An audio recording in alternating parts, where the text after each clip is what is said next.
নমস্কার বন্ধুরা, আমি Sanchita session stitching tutorial YouTube চ্যানেলে আপনাদের সবাইকে স্বাগত।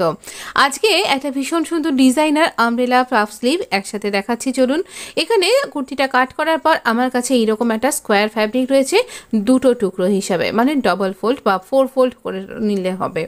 তো এবার এটাকে দিয়ে আমরা এইরকম কোনা করে ভাঁজ করব। কোনা করে ভাঁজ করলে আমাদের বায়াস হয়ে যাবে, আর এটা স্লিভটা যেহেতু কম ফ্যাব্রিকে হবে তাই জন্য এটা খুব ঠিকঠাকভাবে হবে।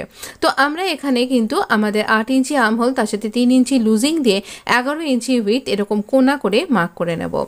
এইরকমভাবে আপনার যা স্লিভের মাপ সেইভাবে বার করে নিন। নেবার পর এখান থেকে যে সমান লাইনটা পাচ্ছি সেখানে 3.5 ইঞ্চিতে ড্রপ দেব। 2 ইঞ্চি লুজিং সবসময় আমি দিয়ে থাকি, তাই এরপর 2 ইঞ্চি লুজিং দেব।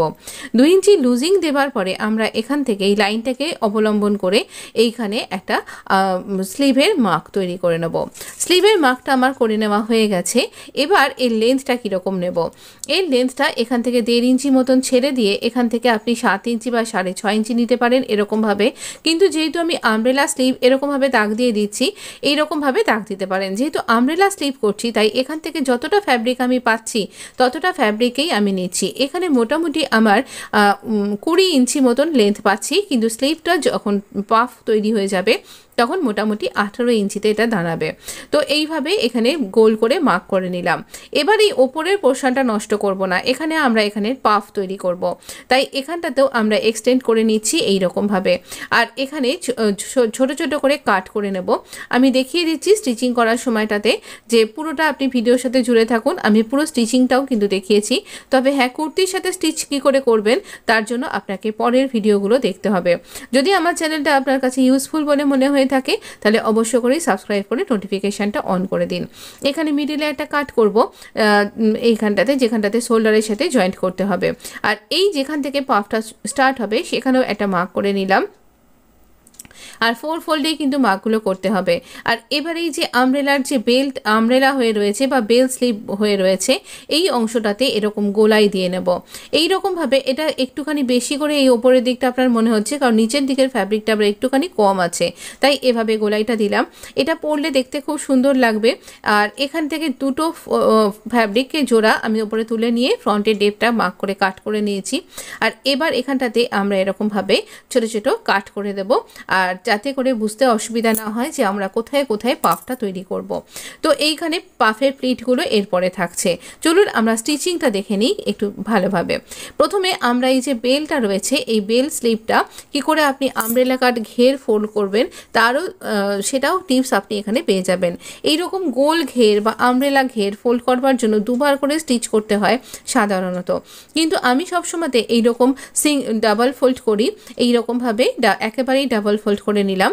নেবার পর একটু না টেনে এটাকে এইভাবে স্টিচ করব। কোথাও আপনার কুঁচকে যাবে না, অথচ সুন্দরভাবে ইজিলি আপনি পুরো রাউন্ডে স্টিচটা করে নিতে পারবেন। পুরো গোল ঘের হয়ে রয়েছে, আপনি তো দেখতেই পেলেন। আর সেটাকে এইরকমভাবে যদি আপনি একটু একটু করে ফোল্ড করে একটু একটু করে স্টিচ করেন, সুন্দরভাবে কিন্তু আপনার স্টিচিংটা কমপ্লিট হয়ে যাবে, অথচ কোথাও কোনো প্লিট পড়বে না এবং কোথাও কুঁচকেও যাবে না। কিন্তু একটাই ব্যাপার, একটু একটু করে আপনাকে এটা ফোল্ডিংটা করতে হবে। তো দেখতেই পাচ্ছেন আমি কিভাবে ফোল্ড করছি। এই কুর্তিটার যে ঘেরটা হবে সেটাও আমব্রেলা কাট ঘেরেই হবে, আর সেটাও কিন্তু আমি এভাবেই ফোল্ড করব, তাই ওখানে আর দেখাবো না। তাই এইটা খেয়াল করে দেখে নিলে আপনার ওখানে স্টিচ করতে সুবিধা হবে। এর আগেও আমব্রেলা কাট কুর্তির ঘের আপনি কি করে তৈরি করতে পারেন তার একটা আলাদা ভিডিও কিন্তু আমি অলরেডি আমার চ্যানেলে দেখিয়েছি। তো সেইটা একটা দেখে নিতে পারেন, ছোট্ট একটা ভিডিও আছে, আপনার কাছে মনে হয় ইউজফুল হবে। তো এইভাবে যে কোনো আমব্রেলা ঘেরকে যদি আপনি ফোল্ড করেন তাহলে সেটা হবে একদম পারফেক্ট, অথচ আপনাকে দুবার করে স্টিচ করে সময় নষ্ট করতে হবে না। এটা ছিল একটা সুইং টিপস। এরপরে আমরা এখানে দেখুন কাট করে নিয়েছি এইভাবে। তো এই কাটিং এটা দুদিকেই করেছি কিন্তু। তো এইরকমভাবে আমরা এই কাটগুলোতে একটা ছোট ছোট করে প্লিট দেব। এইরকমভাবে ছোট ছোট প্লিট করছি। খেয়াল রাখতে হবে এইরকমভাবে যেটা মিডল পার্ট তার দিকে প্লিটগুলো আসছে। এবার প্লিটের মুখটা চেঞ্জ হয়ে যাবে। এবার আমরা এই মিডল পার্টের দিকে এইরকমভাবে উল্টো যেদিকে এতক্ষণ প্লিট দিচ্ছিলাম তার তার অপোজিট সাইডে প্লিপটা দেব। আর এতে করে শোল্ডারের কাছে একটা সুন্দর পাফ, ফুলে ওঠা পাফ এরকমভাবে থাকবে। তবে ফ্যাব্রিকটা একটু বেশি থাকলে আরও অনেকখানি পাফ ক্রিয়েট করা যেতে পারতো। এই রকম এখানটা ফোলা হয়ে থাকবে। এই দেখুন এখানটা একটা দিক আমব্রেলা হয়ে রয়েছে বা পাকিস্তানি স্লিভের মতন হয়ে রয়েছে, বেল স্লিভের মতন, আর ওপরের পোর্শনটা পাফ হয়ে থাকবে। কেমন লাগলো এই ভিডিওটা জানাতে ভুলবেন না।